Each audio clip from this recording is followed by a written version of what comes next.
The sound of silver striking wood was the only language Levi understood anymore.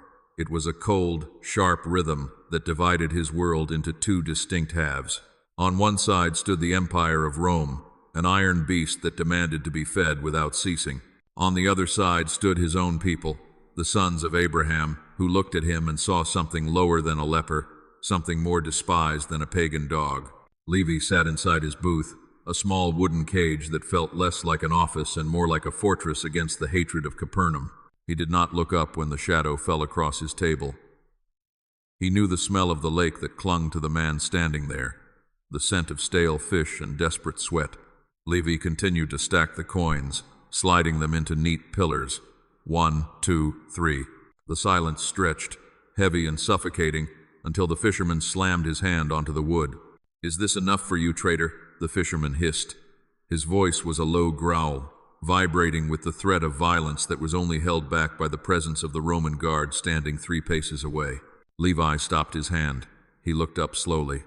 The man before him was old enough to be his father, his face weathered by the Galilean sun, his eyes burning with a mixture of rage and humiliation. Levi recognized him.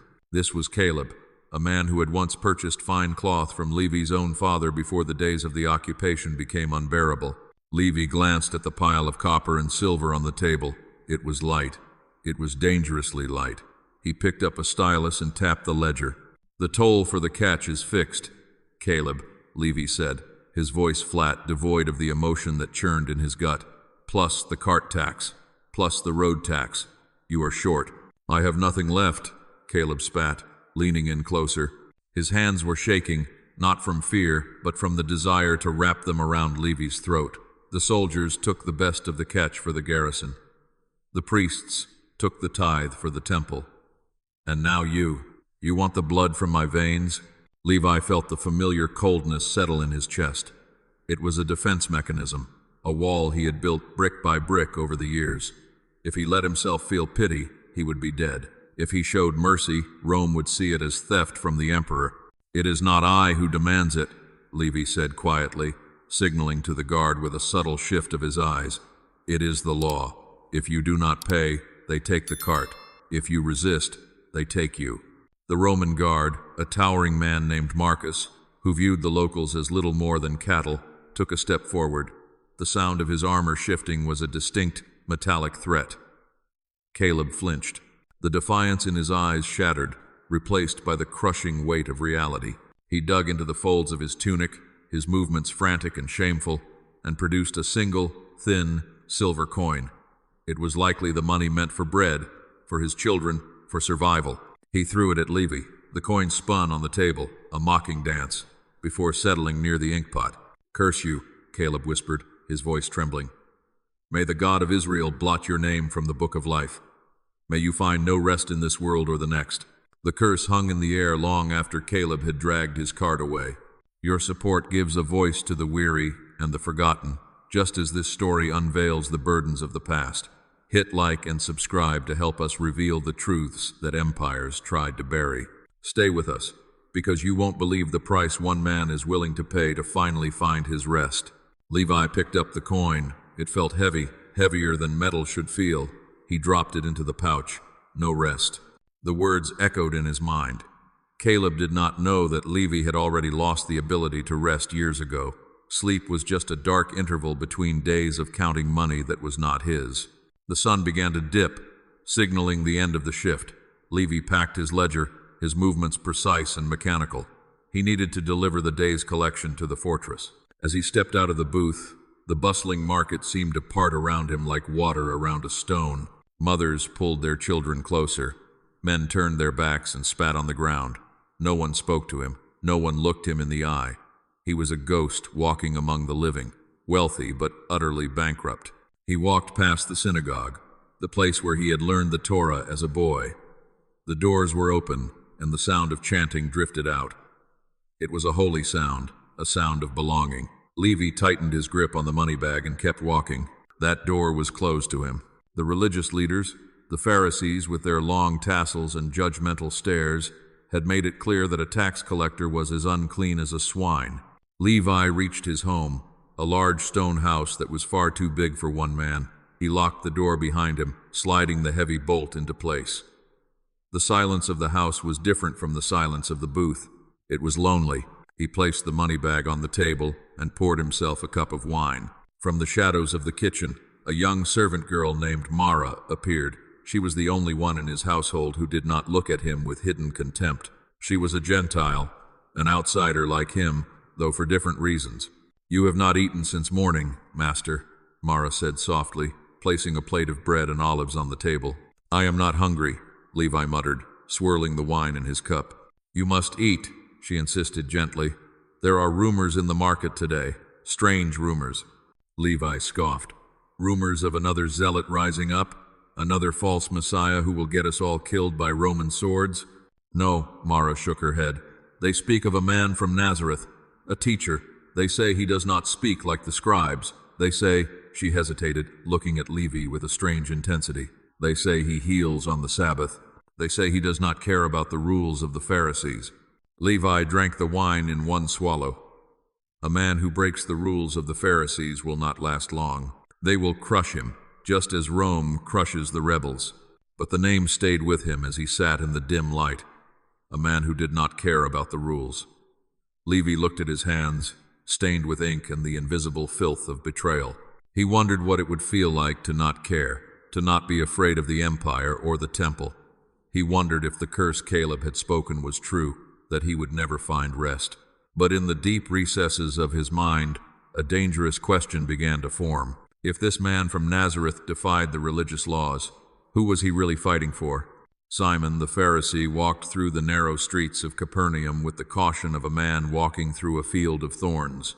He gathered the hem of his pristine robes in one hand, holding them close to his body to ensure they did not brush against anything unclean.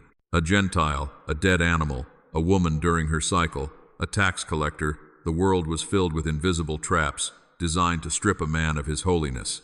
To Simon, holiness was not a feeling, it was a fortress. It was built from the thousands of oral traditions, the fences erected around the law of Moses to ensure that God's people never even came close to sinning. But maintaining the fortress was exhausting work. It required constant vigilance. It required eyes that were always watching, always judging, always measuring. He arrived at the marketplace, not to buy, but to inspect. It was the day before the Sabbath, the preparation day, and the air was thick with frantic energy. Simon did not see the desperation of the people trying to secure food for the holy day. He saw only their failures. He stopped near a grain merchant. A young boy, no older than 12, was sweeping the dust from the front of his father's stall. The dust billowed into the air. Simon narrowed his eyes. "Stop," Simon commanded. His voice cut through the noise of the market like a whip. The boy froze, the broom trembling in his hands.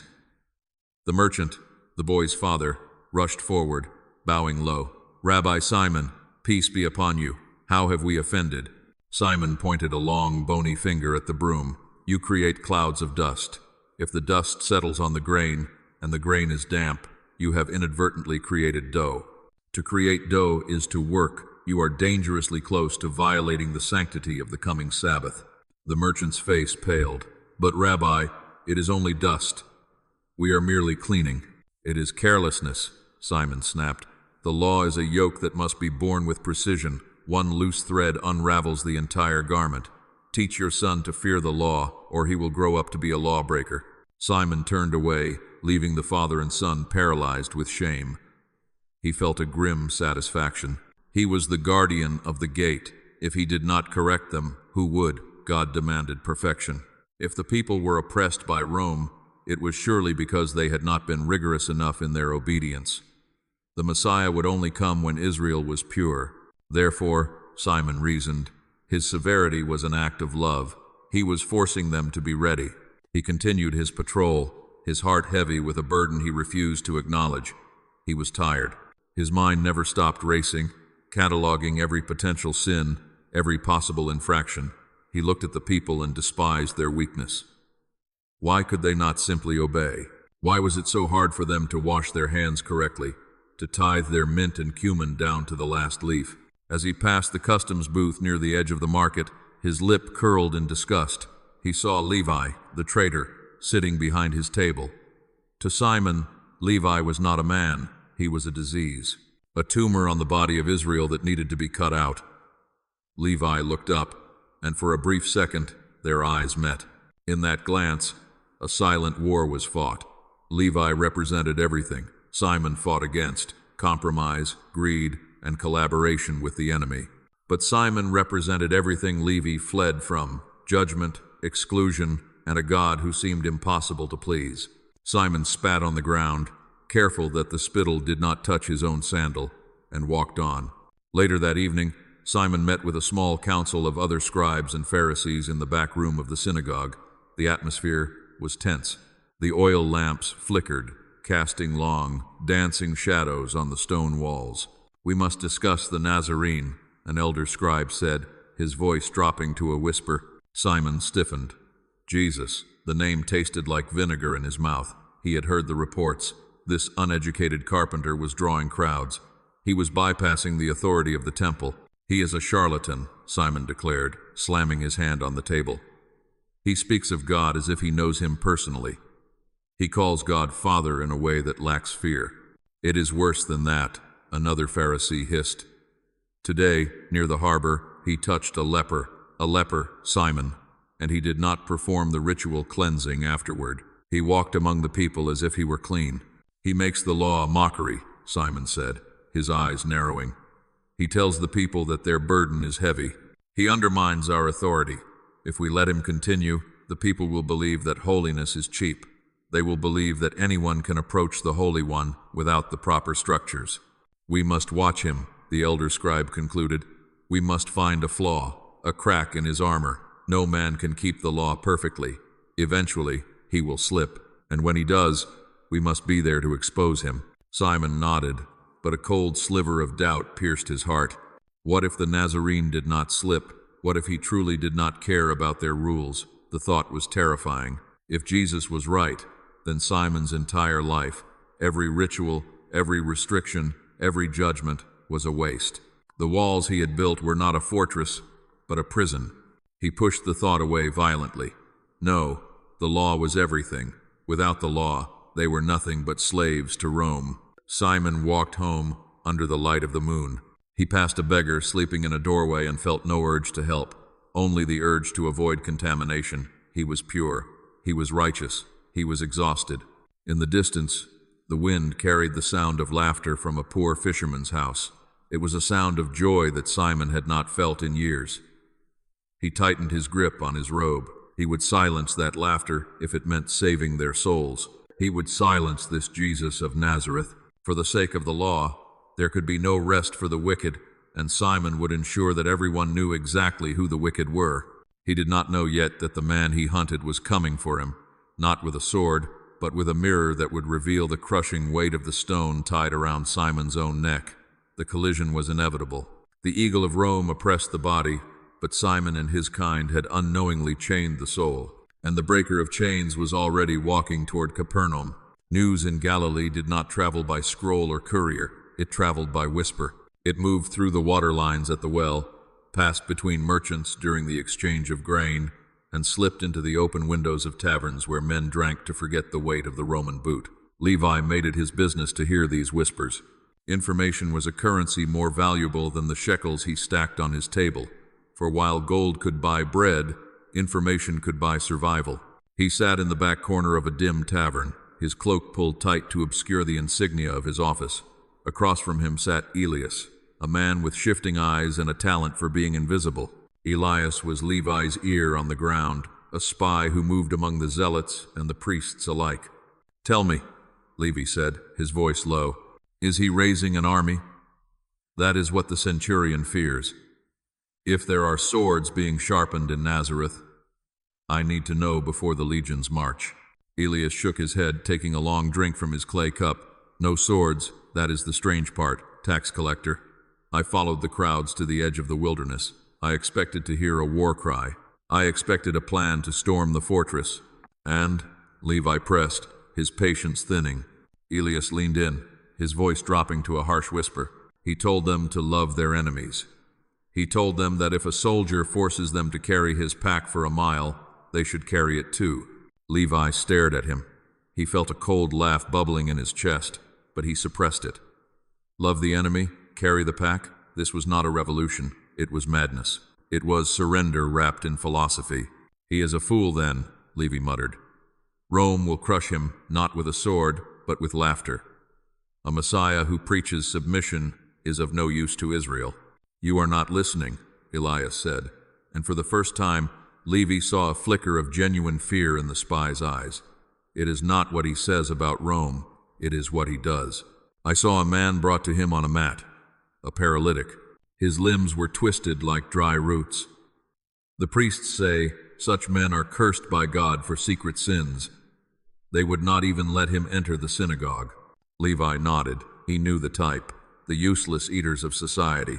This Jesus, Elias continued, did not ask about the man's sin.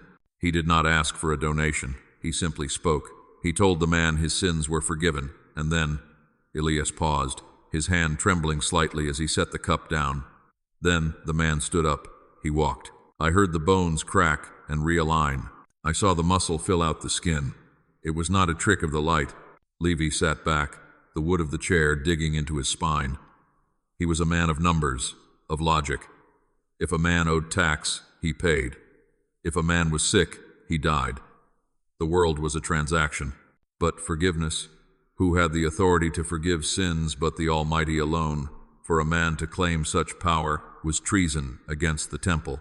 The Pharisees are furious, Elias added. I saw Simon there. His face was purple with rage. They are saying this Jesus blasphemes. They are already whispering about how to silence him. But the crowds are hungry, Levi. They are starving for something that the law cannot give them.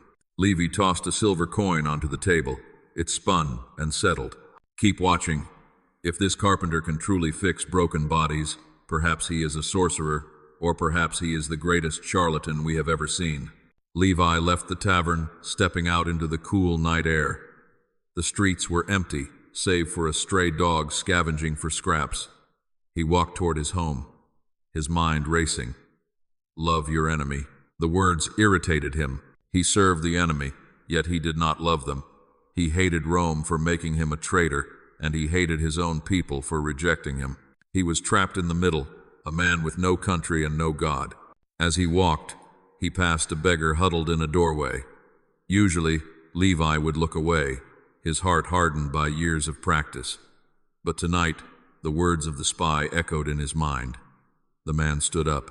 Levi looked at his own hands. They were whole, strong, and capable of holding a quill. Yet, inside, he felt twisted, paralyzed by a greed he could not control and a shame he could not outrun. He wondered, with a sudden terrifying pang of longing, if there was any voice on earth that could command his soul to stand up. The invitation had been sent out in secret, passed from hand to hand among the untouchables of Capernaum. Levi had decided to test this rumors himself. He would not go to the mountain to hear a sermon. He would bring the controversy to his own table.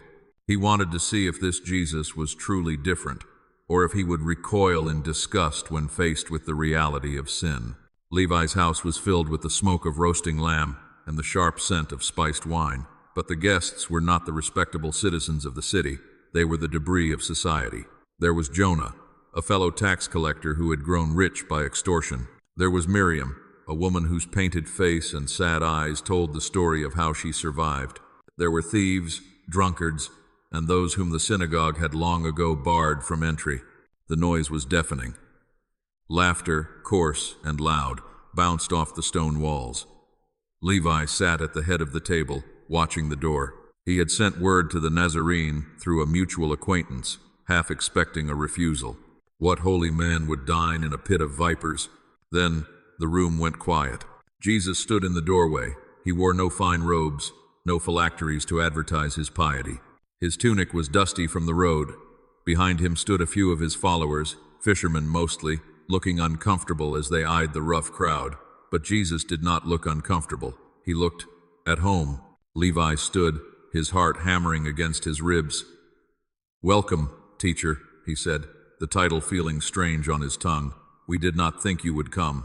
Jesus smiled, and it was not the polite, strained smile of a politician. It was warm, disarming. Why would a physician stay away from the sick?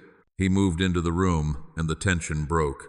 He did not sit apart in a place of honor. He squeezed in on a bench between Jonah and Miriam. Levi watched, stunned, as the supposed holy man broke bread and dipped it into the same bowl as the woman whose touch was considered defilement. He laughed at their jokes. He listened to their stories of woe and rejection, not with judgment, but with an intensity that suggested every word mattered. Outside the house, however, the shadows were gathering. From through the open window, Levi could see the silhouettes of men standing in the street. He recognized the posture of Simon, the Pharisee. They were watching, lurking like wolves at the edge of a firelight. Levi moved to the window, unable to resist the confrontation. He saw Simon point a shaking finger at the house. "Why does your master eat with tax collectors and sinners?" Simon demanded of one of the disciples standing near the door. "Does he have no shame? Does he not know that evil is contagious?" The question carried into the room. The laughter died down. The guests looked at their plates, the old shame returning. They knew what they were. They knew they did not belong at a table with a prophet. They expected Jesus to stand up, to apologize, to leave. Instead, Jesus turned toward the window. His voice was calm, yet it carried the weight of a hammer striking stone. "It is not the healthy who need a doctor, but the sick. But go and learn what this means. I desire mercy, not sacrifice, for I have not come to call the righteous, but sinners." Levi felt the words pierce him. Mercy, not sacrifice. All his life, Levi had believed that God wanted payment. The law was a ledger of debts. You paid with blood, with goats, with bulls, with obedience. And since Levi could never pay enough, he had stopped trying. He had switched ledgers, collecting money for Rome instead. But here was a man offering a different economy, an economy where the debt was canceled not by payment, but by presence. He looked at Jesus, who was now listening to Miriam speak in a low voice. The woman was weeping, her tears falling onto the table, but she did not hide her face. For the first time in her life, she was not being looked at as an object, but as a daughter. Levi poured more wine, his hand shaking. He realized then that his wealth was a lie. The gold in his coffers was dust. The power he held over his neighbors was a chain around his own neck. He looked at the faces of his friends, the outcasts, the rejects, and he saw something he had never seen before. Hope. They were resting. For this 1 hour, in the presence of this man, they were not fighting to justify their existence. They were simply being. And Levi, the master of the feast, felt like the hungriest man in the room. He realized he was starving for a righteousness he could not buy.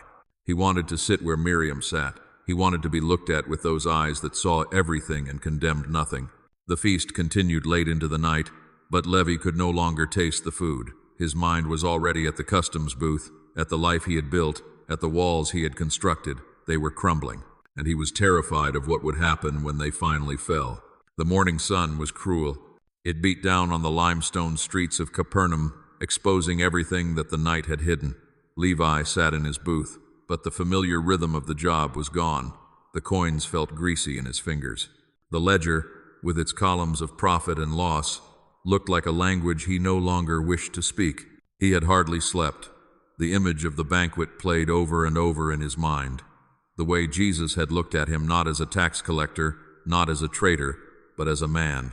Levi had spent years building a hard shell around his soul, a shell made of cynicism and indifference, but one dinner had cracked it.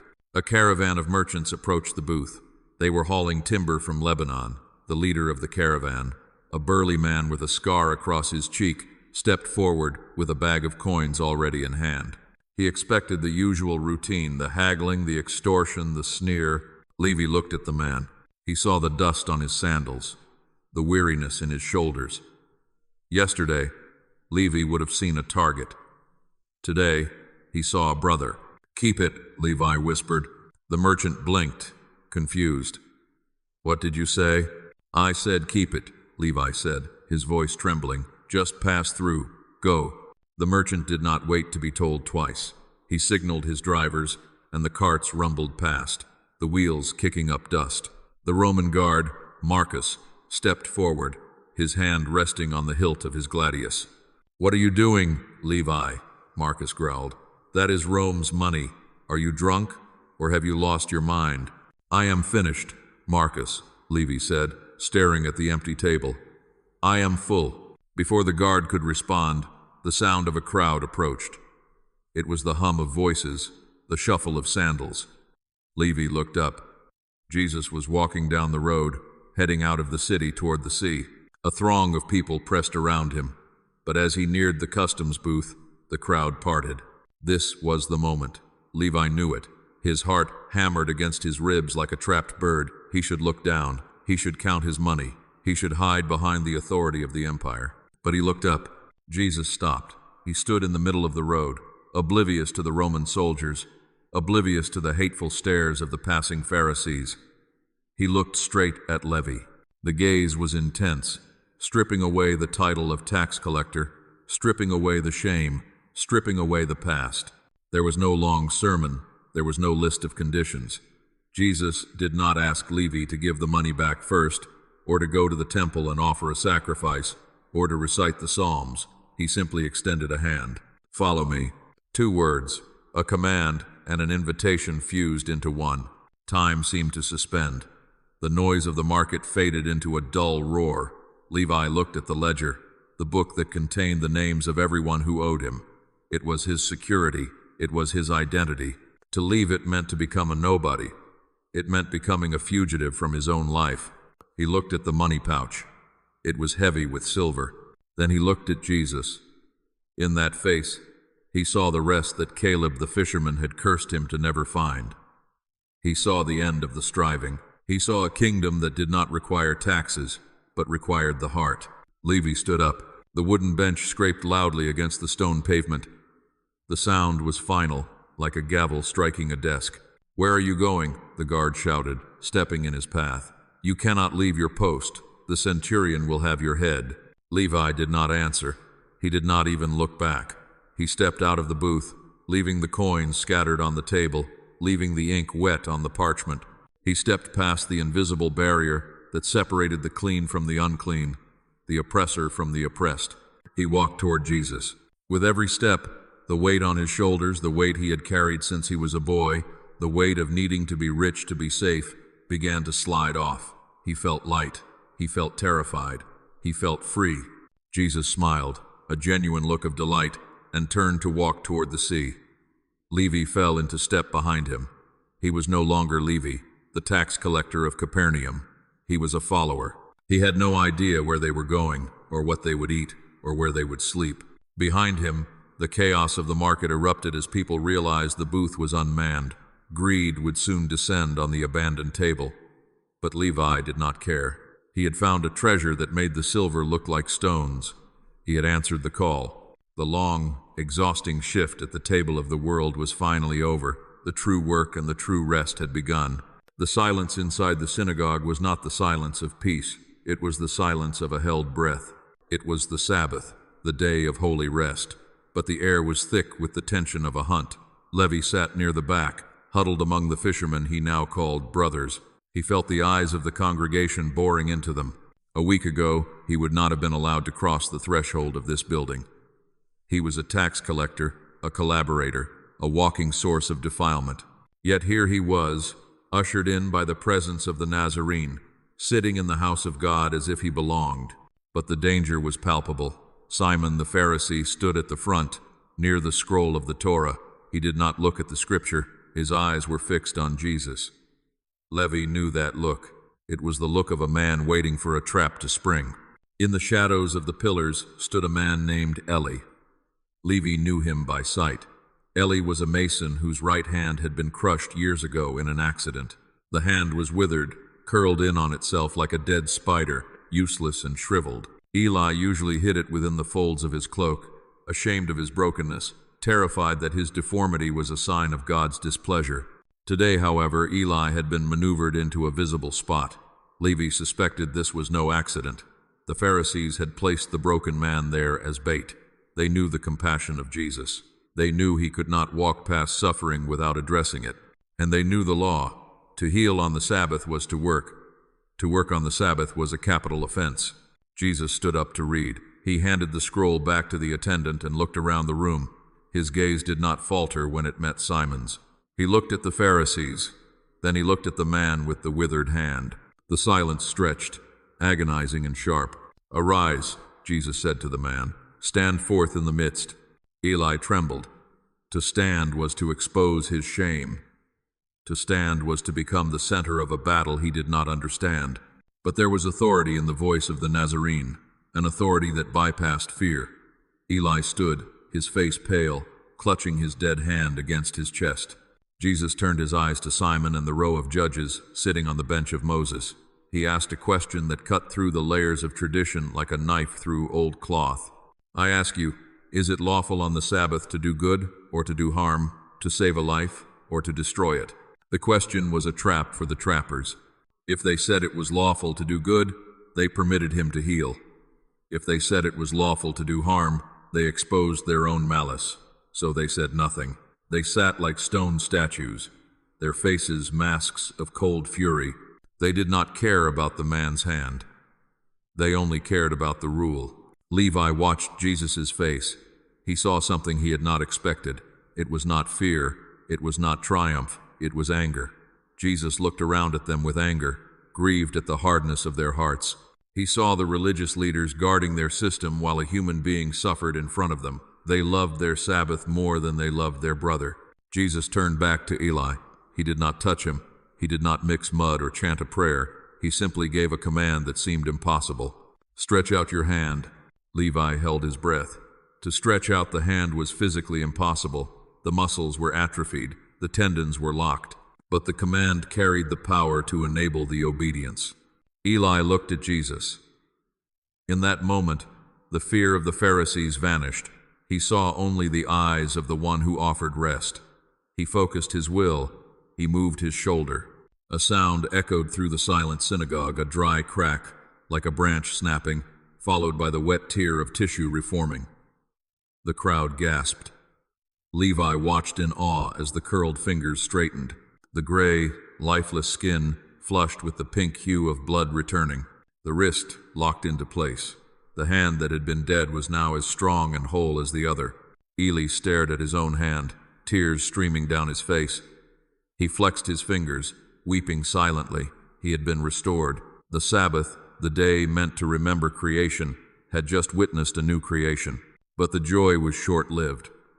Simon stood up, his face twisted in a snarl of righteous indignation. He did not see a miracle.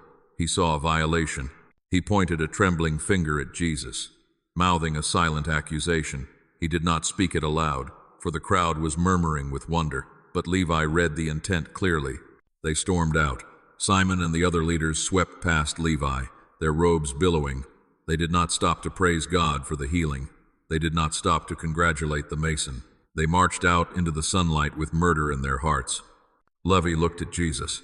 The teacher was calm, though the shadow of sorrow still lingered in his eyes. He had given the man rest from his affliction, but in doing so, he had signed his own warrant. Levi realized then that the rest Jesus offered was not safe. It was dangerous. It challenged the powers that ruled the world. And as Levi looked at the healed hand of the mason, he knew that the war had truly begun.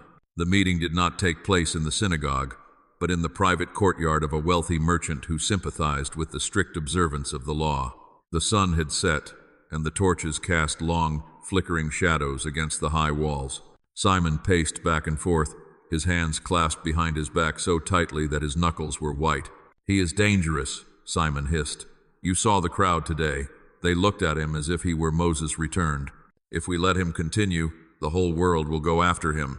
Seated on a cushion nearby was Eleazar, an elder of the council, a man whose face was a map of deep lines and cynical wisdom. He held a cup of wine but did not drink. "It is not just the crowds, Simon. It is the Romans. If this man proclaims a kingdom, even a spiritual one, Rome will interpret it as rebellion. They will come. They will take away our place and our nation. So, we are the guardians of the people. It is better that one man perish than for the whole nation to be destroyed." Simon stopped pacing. He turned to look at the third man in the shadows. This was the most unlikely of allies. It was a Herodian, a supporter of the puppet king Herod, a man whom Simon would normally consider a traitor to the faith. "But the enemy of my enemy is my friend. He broke the Sabbath," Simon said, his voice dropping to a conspiratorial whisper. "He performed work. He healed a man who was not in mortal danger. He could have waited until tomorrow. He did it to mock us. He did it to show that he is above the law. The Herodian stepped forward. The gold rings on his fingers glinted in the torchlight. We do not care about your Sabbath rules, Pharisee, but we care about order. This Jesus speaks of a new kingdom. He attracts the poor, the desperate, the zealots. Today, it is a withered hand. Tomorrow, it will be a sword. Herod does not like rivals. If you want him silenced, we can help. But it must be done legally. We cannot make him a martyr. Simon nodded slowly. A plan began to form in the dark recesses of his mind. They could not simply arrest him for healing. The people loved the miracles. They needed to turn the people against him. They needed to prove that his power came not from God, but from darkness. Or they needed to trap him in treason against Caesar. We must watch him closer, Simon said. Every word he speaks, every place he goes. We will send scribes to follow him. We will ask him questions, impossible questions about the law, about taxes, about divorce. We will force him to choose between the law of Moses and the mercy he preaches. If he chooses the law, he loses the crowd. If he chooses mercy, he loses the prophets.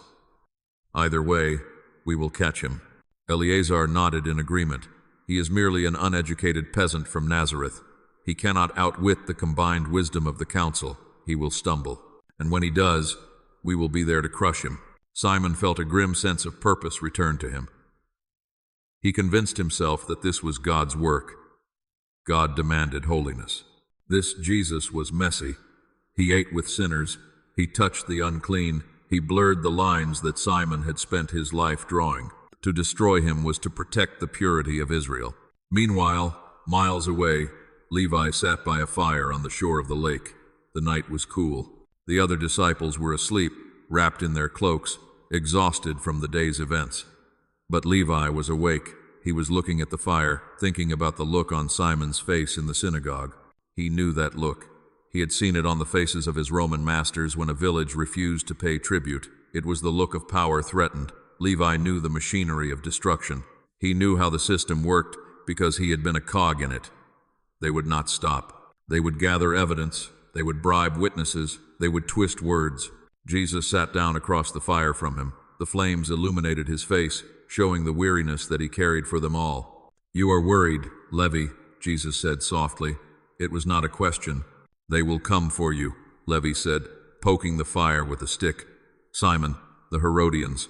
I saw them whispering. They will not forgive what you did today." Jesus looked into the fire. "The Son of Man must suffer many things and be rejected by the elders, the chief priests, and the teachers of the law." Levi looked up, startled. "You know this? You know they plan to kill you, and yet you walk openly among them?" Jesus looked at Levi, and in his eyes, Levi saw a depth of peace that defied all logic. "I did not come to bring peace as the world understands it, Levi. I came to bring a sword that cuts the soul free from its chains. The Sabbath was made for man, not man for the Sabbath. I will not let them turn my Father's gift into a prison. If I must die to break the lock, then that is the price I will pay." Levi felt a chill that had nothing to do with the night air. He realized that Jesus was not a victim walking blindly into a trap. He was a king walking deliberately toward a battle. The rest he offered the rest for the weary. The burden bearer was not free. It was bought with a price. And looking at the determination in his master's face, Levi realized that the price would be higher than any of them could imagine. The wind shifted, blowing smoke into Levi's eyes. He blinked away the tears. He had left his booth to find rest, but he had found a revolution, and as the fire crackled, he knew there was no turning back. The gatekeepers were closing in, but the shepherd was not running away. He was preparing to lay down his life for the sheep, and Levi, the former wolf, was now one of the flock. The village was small, a cluster of mud brick houses clinging to the edge of the valley, but to Adara, it felt like a prison with 1,000 eyes. For 12 years, she had been a prisoner not of stone walls, but of her own blood. The sickness that drained her life also drained her bank account and, more devastatingly, her place in society. According to the law of Moses, as interpreted by the strictest scribes, her condition made her perpetually unclean. To be unclean was to be a ghost. If she sat on a chair, the chair became unclean. If she touched a piece of pottery, it had to be smashed. If she touched a person, they had to bathe and remain isolated until evening. Over the years, the shame had calcified around her heart. She walked with her head down, hugging the walls, making herself as small as possible so no one would notice her, so no one would have to shout the humiliating warning to stay away. She had spent everything she had on physicians. They had offered her bitter herbs, bizarre rituals, and painful treatments, but nothing had worked. In fact, she had grown worse. The burden of her physical pain was heavy, but the burden of her spiritual rejection was crushing. She believed, because the teachers of the law had implied it, that God was angry with her. Why else would he allow this slow, humiliating death? Then she heard the name, Jesus of Nazareth. The stories whispered in the market were impossible to believe, yet she drank them in like water in a desert. They said he did not fear the unclean. They said he touched lepers. They said power flowed from him, not like a judge's gavel, but like a river of mercy. A desperate plan formed in her mind. It was reckless. It was illegal. If she were caught in a pressing crowd, deliberately touching people while in her state, she could be stoned. The Pharisees would call it an act of spiritual terrorism, defiling the holy community. But Adara was past the point of fear. She was at the point of survival. She wrapped her cloak tight around her frail body and stepped out into the blinding sunlight. The noise of the crowd hit her first, a chaotic wall of sound. Jesus was passing through on his way to the house of a synagogue leader. The irony did not escape her. He was going to the home of the very people who would condemn her. She pushed into the throng. Bodies pressed against her from every side. Every accidental brush of a shoulder was a violation of the law, a secret transmission of her uncleanness. Guilt screamed in her mind, sounding exactly like the voice of the local rabbi, but she gritted her teeth and pushed forward. She saw him. He was walking in the center, surrounded by his disciples. Peter was acting as a guard, trying to keep the people back, but it was useless. Levi was there too, walking at the back, observing the chaos with watchful eyes. Adara lunged. She fell to her knees, crawling through the dust between the shifting sandals of the mob. Her lungs burned, her vision blurred. She reached out a trembling hand, her fingers brushing against the rough wool of his prayer shawl, the hem that dragged in the dirt. Contact. It was instantaneous. A shockwave of heat surged through her arm, flooding her chest, racing down to her stomach. The pain that had been her constant companion for 12 years vanished. The bleeding stopped. She felt a strength she had not known since she was a child.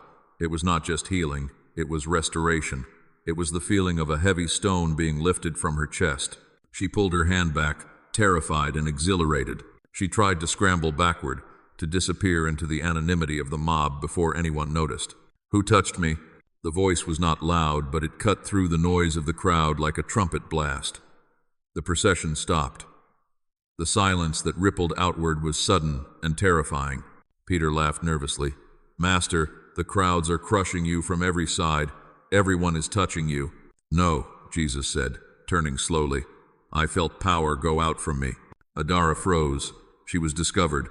The theft of grace had been noticed. She lay in the dust, trembling, waiting for the rebuke. She expected him to point at her, to call her unclean, to demand she be removed for defiling a holy man. She waited for the anger of the law to fall upon her. Slowly, she raised her head. Jesus was looking down at her. Levi was watching too, his expression unreadable, witnessing a collision between the old system of exclusion and this new, terrifying reality. Adara scrambled to her knees. "It was me," she whispered, her voice cracking. I have suffered for 12 years. I only wanted to be free." She braced herself for the condemnation. "Daughter," Jesus said. The word hung in the air. Daughter, not woman, not sinner, not unclean one. Daughter. It was a term of family. It was a term of belonging. In one word, he destroyed 12 years of exile. "Your faith has healed you. Go in peace and be freed from your suffering." He did not scold her for the touch. He did not demand she go to the temple to purify herself first. He validated her. He gave her rest. Levi, watching from the edge of the circle, felt a lump form in his throat. He looked at the Pharisees who stood on the periphery, their faces twisted with disgust that a rabbi would let such a woman touch him. But Levi knew better. He saw the woman's face as she stood up. The lines of pain were gone. She stood straight, her eyes bright with tears, no longer a ghost, but a human being. She walked away, not slinking into the shadows, but walking down the center of the road. She had come seeking a cure, but she had received rest. Levi realized that the law could diagnose the disease, but only this man could carry it away. The burden of perfection, the impossible demand to be clean before approaching God, had been shattered by a single act of desperate trust. The crowds were growing, swelling into the thousands, but the atmosphere was shifting. It was no longer just hunger for healing, it was a hunger for war. Levi could smell it. He had spent years watching the zealots, the dagger men who whispered of revolution in dark alleys. Now, those whispers were becoming shouts. They looked at Jesus and saw a king who could break the Roman eagle. They saw his power to heal and imagined it turned into power to destroy. Even the disciples were not immune. As they walked toward the Sea of Galilee, the arguments flared up among the 12. Judas Iscariot, the treasurer, walked with a quick, impatient stride. "He is wasting time," Judas muttered to Simon the Zealot. "We have the numbers now. If he gave the word, we could take Jerusalem by Passover. Why does he talk of seeds and lamps? Why does he talk of turning the other cheek? We need iron, not parables." Levi walked silently, listening. He knew the might of Rome. He knew that 5,000 men with fishing knives and farm tools would be slaughtered by a single Roman legion in an afternoon. These men were dreaming of a political exodus, a repeat of Moses drowning Pharaoh's army. They wanted rest from Rome, but they did not understand the rest Jesus spoke of. They reached the shore as the sun began to dip below the horizon, painting the sky in bruises of purple and red. Jesus looked exhausted. The constant pulling, the constant demands of the crowd had drained him physically. "Let us go over to the other side," Jesus said, stepping into a fishing boat. They pushed off, leaving the clamoring crowd on the shore. The boat was sturdy, built for the rough waters of the Galilee, but the air felt heavy, charged with a static tension. Levi sat near the stern, watching Jesus. The master had curled up on a cushion in the back and was already asleep. It was a deep, dreamless sleep, the sleep of a man who carried no guilt. They were in the middle of the lake when the wind died. The sails went slack. The water turned black and glossy, like oil. Then, the sky broke open. It was not a gradual build. The wind slammed into the boat like a physical blow, tipping it dangerously to the side. The waves, which had been calm moments before, reared up into white-capped walls of water. The temperature plummeted. The disciples, many of them experienced fishermen, sprang into action. But this was no ordinary squall. The water poured over the gunwales faster than they could bail. The wind tore at the rigging, snapping ropes with sounds like gunshots. "We are going down," Peter shouted, his voice barely audible over the roar of the gale. Levi grabbed the side of the boat, his knuckles white. He looked at the water, cold, dark, hungry. He thought of his past, the sins he had committed, the people he had cheated. He thought of the safety of his tax booth. He had left it all for this, to drown in the middle of a lake with a sleeping prophet. Panic, cold and sharp, seized the group.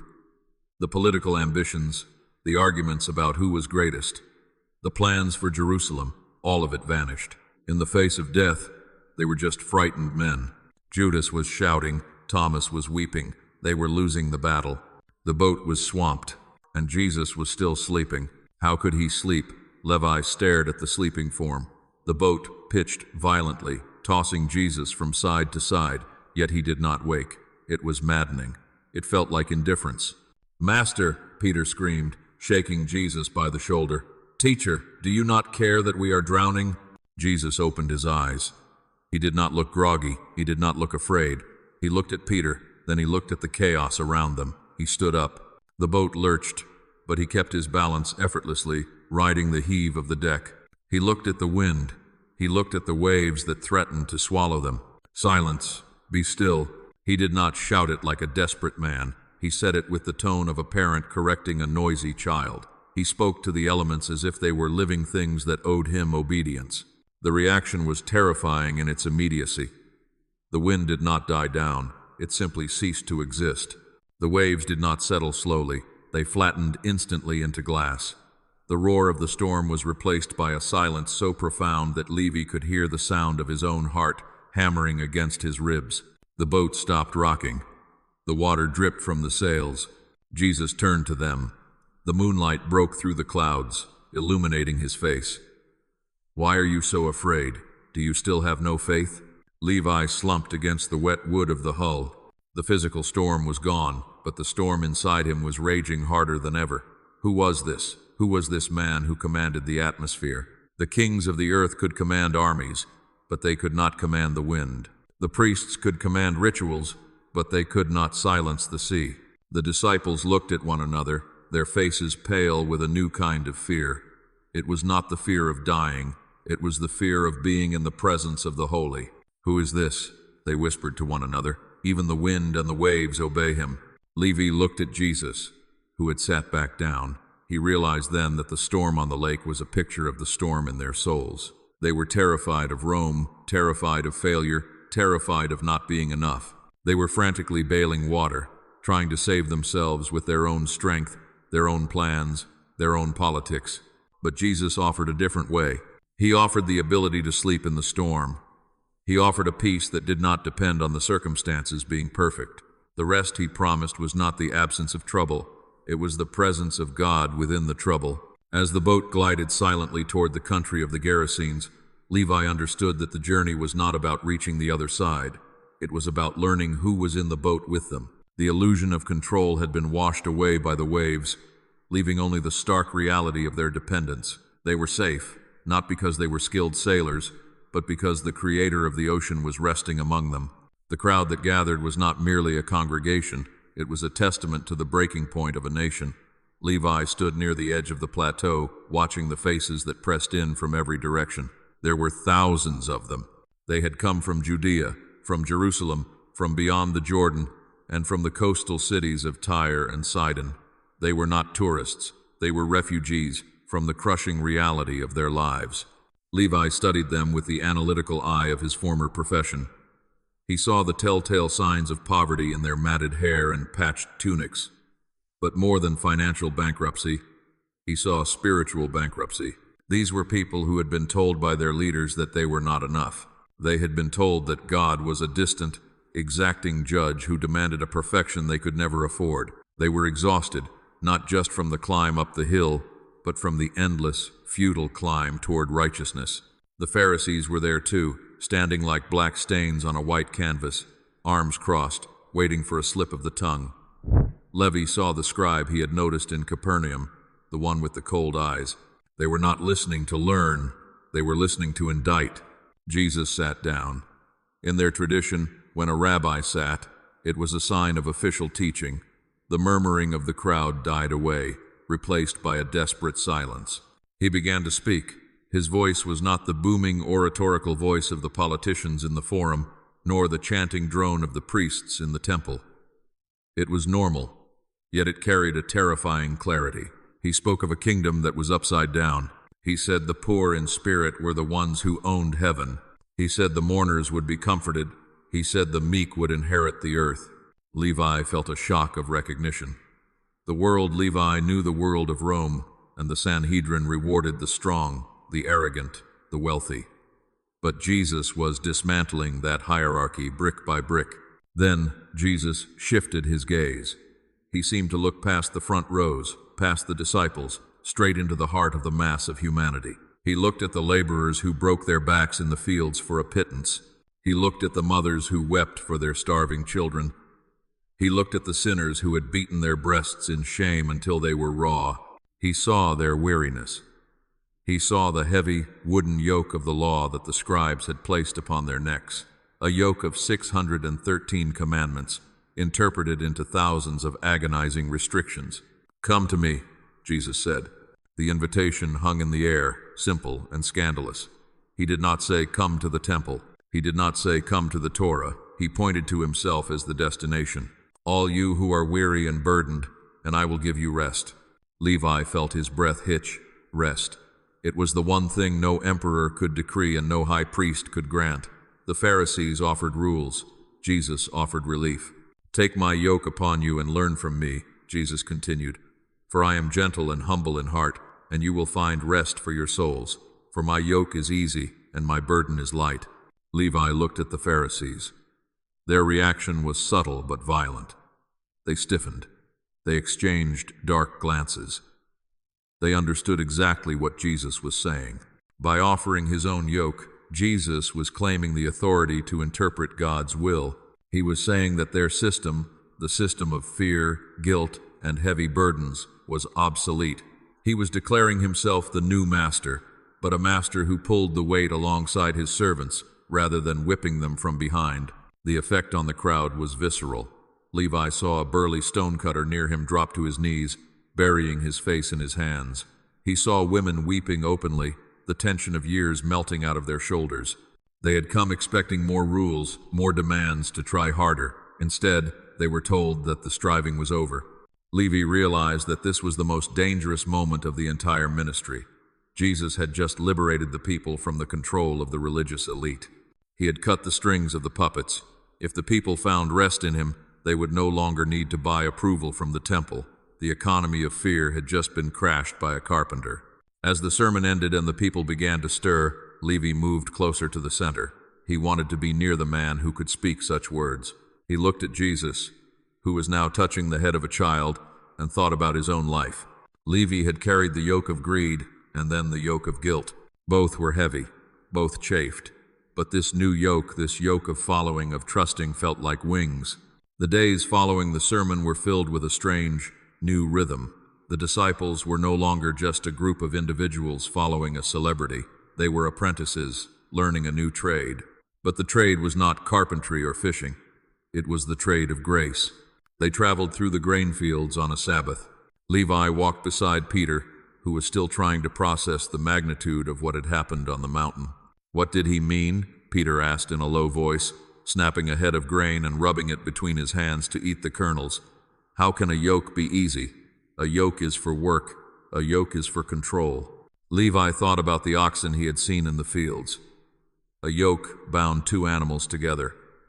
Usually, a young, inexperienced ox was yoked to an older, stronger one. The older ox bore the brunt of the weight, guiding the younger one, teaching it how to walk the furrow without exhaustion. "I think," Levi said slowly, choosing his words with care, "that he means we do not pull the plow alone anymore. When we lived under the law of the scribes, we were pulling a wagon with no wheels, and we were doing it by ourselves. But with him, he carries the weight. We just walk in step with him." Suddenly, a voice cut through the air. It was the sharp, accusing tone of a Pharisee. Levi looked up. They were being shadowed. A group of 3 religious leaders had emerged from the tall grain, their faces flushed with the thrill of accusation. "Look," the leader shouted, pointing a trembling finger at Peter's hands. "Your disciples are doing what is unlawful on the Sabbath." They pointed at the few kernels of grain in Peter's palm.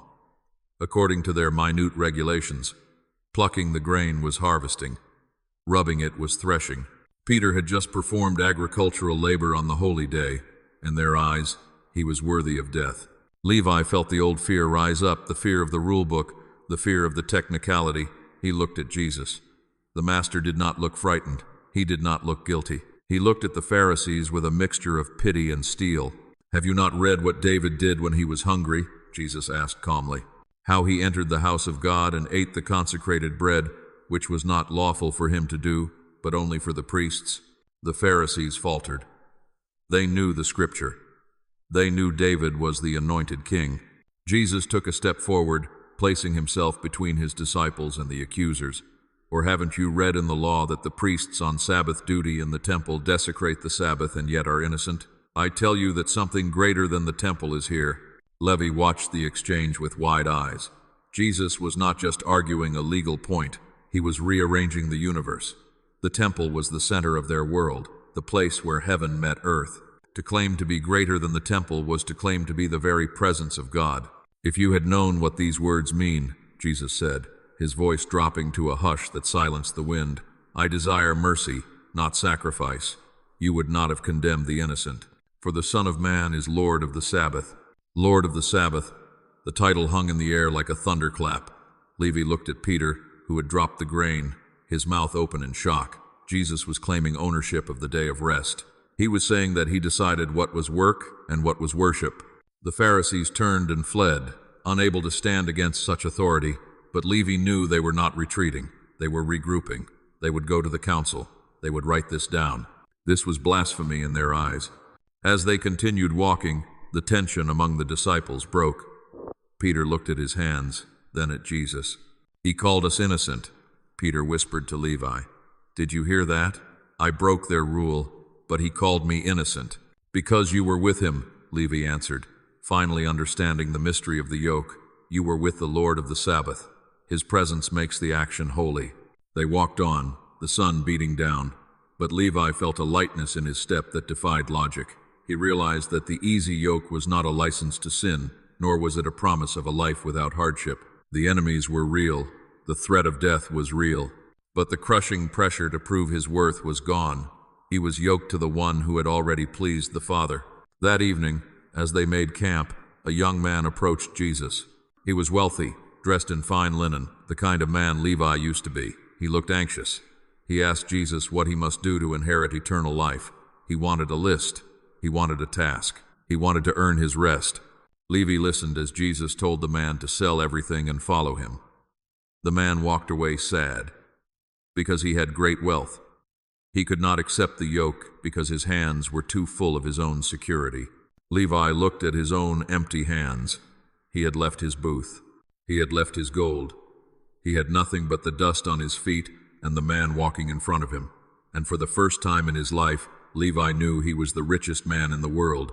He had found the rest that money could not buy, the rest that came from surrendering the heavy burden of being his own God. The yoke was indeed easy, not because the road was flat, but because the companion was strong.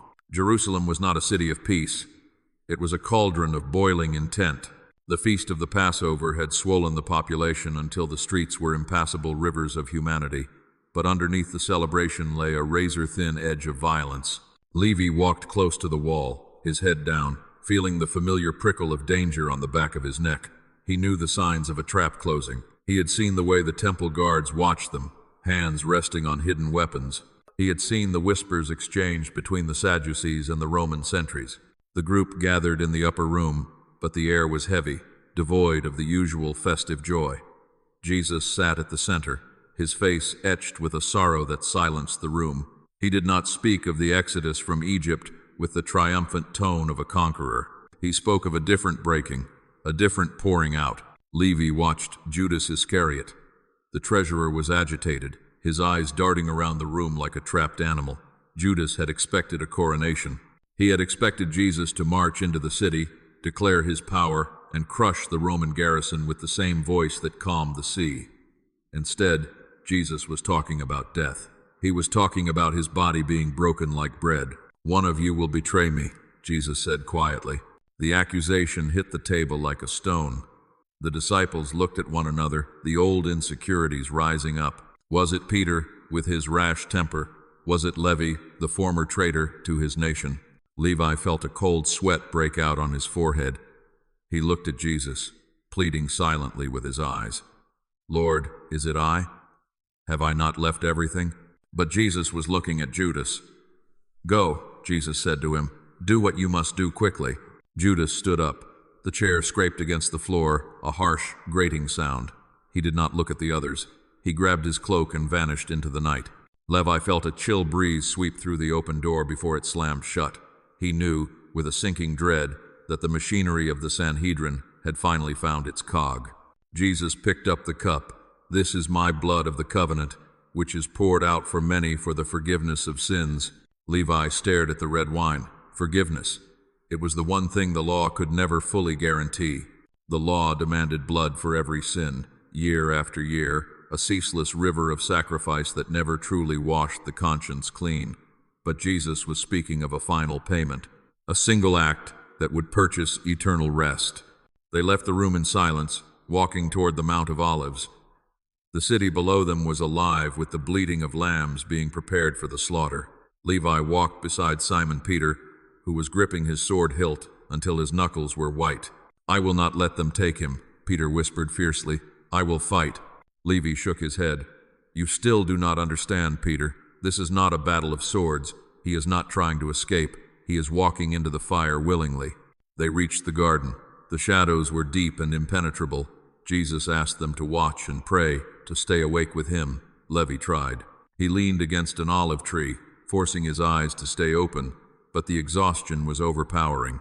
It was a spiritual heaviness, a crushing weight that seemed to press the very air out of his lungs. He fell into a fitful doze, only to be jolted awake by the sound of marching boots. Torches flickered through the trees. A mob appeared, armed with clubs and swords. At the front walked Judas. Levi watched in horror as the former disciple approached Jesus and kissed him. It was the signal. The chaos erupted instantly. Soldiers lunged. Peter drew his sword, swinging wildly. Jesus shouted for them to stop. "Put your sword back in its place," Jesus commanded, his voice steady amidst the shouting. "Do you think I cannot call on my Father, and he will at once put at my disposal more than 12 legions of angels? But how then would the scriptures be fulfilled?" He held out his hands to the guards. He submitted. The Lord of the Sabbath, the commander of the winds, allowed himself to be bound by mortal ropes.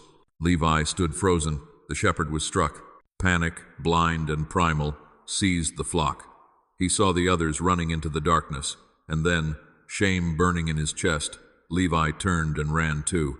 He ran away from the rest he had found, running back into the weary, terrifying night. Levi did not go far. He hid in the shadows of a courtyard, shivering not from the cold, but from the shattering of his world. He watched from a distance as they dragged Jesus from the house of Annas to the house of Caiaphas. It was a mock trial, a theater of injustice performed in the dead of night to avoid the eyes of the people. He saw the religious leaders, men he had once feared, men like Simon the Pharisee standing over Jesus, their faces twisted with hate. They spat on him. They struck him. They demanded he prophesy. Levi felt a nausea rise in his gut. These were the guardians of God's law. These were the men who claimed to protect the Sabbath. And yet they were breaking every rule of justice to murder an innocent man. The system was not just broken, it was demonic. He saw Peter in the courtyard below, warming his hands by a fire. He heard a servant girl ask Peter if he knew the prisoner. "I do not know the man," Peter shouted, his voice cracking with fear. Levi closed his eyes. The rock had crumbled. If Peter, the strongest of them, could not stand, what hope was there for a tax collector? The burden of fear had returned, heavier than before. Levi felt the old chains of self-preservation wrapping around his throat. Mourning brought no relief, only the grim efficiency of Rome. They dragged Jesus to Pilate. Levi followed, mingling with the crowd, pulling his hood low. He listened to the governor ask the question that defined the empire. "Are you the king of the Jews?" Jesus answered, but not with a defense. He spoke of a kingdom not of this world. Pilate tried to release him. He offered the crowd a choice: Jesus or Barabbas, a known insurrectionist and murderer. Levi held his breath. Surely the people, the ones Jesus had healed, the ones he had fed, would choose the healer. "Crucify him." The chant began, low at first, started by the priests, then swelling into a roar. "Give us Barabbas." Levi stared at the faces around him. They were contorted with bloodlust. They chose the murderer. They chose the violent revolution over the gentle yoke. They rejected the rest Jesus offered because it did not look like power. Pilate washed his hands. The sentence was given. Levi watched them strip Jesus. He watched the soldiers weave a crown of thorns and jam it onto his head. He watched them scourge him until his back was a ruin of torn flesh. And through it all, Jesus did not curse. He did not call down fire. He took the burden. As Jesus carried the heavy crossbeam toward the hill of execution, Levi saw him stumble. He fell into the dust, the wood crushing him. He was exhausted. The man who said, "Come to me, all you who are weary," was now the weariest man on earth. He was carrying the weight of the entire world's sin, a burden so heavy that it buckled his knees. Levi wanted to rush forward to help carry the cross, but fear held him back. Instead, a stranger from Cyrene was pressed into service. Levi followed at a distance, weeping silently. He realized now that the rest Jesus spoke of was not a nap. It was this. It was the exchange. Jesus was taking the labor, the pain, the curse, and the death so that Levi could have the peace. They drove the nails. The sound of the hammer striking iron echoed across the valley. It was the sound of a debt being paid in full. The sky turned black at noon. It was not a storm, it was a cosmic mourning. The sun refused to shine on the crime of the century. Levi stood on a distant ridge, unable to look away, yet unable to watch. He heard the 7 last words, gasped out through suffocating pain. He heard Jesus pray for his executioners. Father, forgive them. Even now, he was giving rest to the guilty. Then came the cry that split history in two. It is finished. Jesus bowed his head and died. At that exact moment, the ground shook, the rocks split, and from the direction of the temple, a sound like tearing fabric roared through the city. Levi later learned what had happened. The great veil in the temple, the thick curtain that separated the Holy of Holies from the rest of the world, had been torn from top to bottom. For centuries, that curtain had said, "Stay out." It had said that God's presence was too holy for sinful man. Only the high priest could enter, and only once a year, with trembling and blood.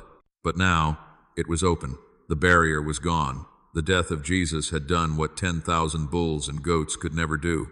It had opened the way to the Father. Levi stumbled back to the city, dazed. The Sabbath began at sundown, but it was the strangest Sabbath Jerusalem had ever known. The silence was absolute. The God-man lay in a tomb, wrapped in linen. The Creator was resting in death. For Levi and the disciples, it was a Sabbath of despair. They hid behind locked doors, terrified that the Romans would come for them next. They felt orphaned. They had hoped for a kingdom, and they had gotten a funeral. But the story was not over. The rest of God was not a rest of defeat. It was a rest of completion. On the first day of the week, chaos erupted again. The women came running back from the tomb, their faces flushed, their words tumbling over one another. The stone is rolled away. The body is gone. Angels. Peter and John ran to see. Levi waited, his heart pounding a rhythm of impossible hope. Could it be? He remembered the words Jesus had spoken about, the temple of his body being raised in 3 days. That evening, the doors were locked tight. Levi sat in the corner, his head in his hands. Suddenly, Jesus was there. He did not knock. He did not open the door. He simply stood among them. He was not a ghost. He had flesh and bones, but he was different. He was vibrant, solid, radiating a life that made the rest of the room look like a shadow. He showed them his hands. The scars were there, the marks of the nails, but they were no longer bleeding wounds. They were trophies of victory. Peace be with you. Levi looked at him and fell to his knees. The fear evaporated. The guilt of his desertion vanished. Jesus was alive. The debt was paid. The death that Levi deserved had been died by another, and the life that Jesus possessed was now shared with them. This was the new Exodus. Jesus had not just parted a sea of water, he had parted the sea of death. He had led them out of the slavery of sin and into the promised land of resurrection life. Levi realized that the rest was not a place on a map. It was a person, and that person was standing before him, alive forevermore. Years had passed. The stone booth in Capernaum was a distant memory, a relic of a life Levi barely recognized. He sat now at a wooden table in a quiet room, a fresh scroll spread out before him. The ink on his quill was black and permanent. He was writing. He was no longer Levi the tax collector. He was Matthew, the chronicler of the king. Outside, the world was still chaotic. Rome still ruled. The religious leaders still plotted. Persecution had scattered the believers to the ends of the earth. But inside Matthew, there was a stillness that no sword could disturb. He dipped the quill and wrote the words that had changed his life. "Come to me, all you who are weary and burdened, and I will give you rest." He paused, looking at the letters. He remembered the moment he heard them. He remembered the face of Jesus, the compassion in his eyes. He remembered the moment he stood up and left his money behind. He understood now what the rest meant. It was not the absence of work. Matthew worked harder now than he ever had, traveling, preaching, risking his life daily. It was the absence of striving. He no longer worked to be loved. He worked because he was loved. He no longer tried to climb the ladder to God. God had come down to him. He thought of Simon the Pharisee. He prayed for him. Simon was still carrying the heavy yoke of the law, still measuring, still judging, still exhausted. The tragedy of the religious elite was that they were guarding an empty tomb, defending a torn curtain, protecting a system that God had already left. Matthew looked out the window. He saw a group of believers gathering in the courtyard below. There were Jews and Gentiles, slaves and free men, former tax collectors and former zealots. They were breaking bread together. They were laughing. They were the new family, the kingdom of the gentle yoke. He returned to his scroll. He needed to finish the story. He needed to tell the world that the search was over. He needed to tell the weary mother, the guilty father, the broken child, and the arrogant ruler that there was a place where they could lay their burdens down. He wrote of the genealogy, proving Jesus was the son of David. He wrote of the miracles. He wrote of the Sermon on the Mount. He wrote of the cross and the empty tomb. And finally, he wrote of the Great Commission. Go and make disciples of all nations. Matthew smiled. The invitation was still open. The voice of the shepherd was still calling. As long as this scroll was read, as long as these words were spoken, Jesus would be standing there, arms open, offering the greatest trade in history, our heavy burdens for his perfect rest. Matthew rolled up the scroll. It was finished. He stood up, his joints aching with age, but his spirit soaring with youth. He walked out to join his brothers and sisters. He had found his rest, not in a bed of ease, but in the center of God's will. And as he walked into the sunlight, he carried nothing in his hands, but he held everything in his heart. The tax collector had become the treasurer of the kingdom of heaven, dispensing the currency of grace that would never run dry.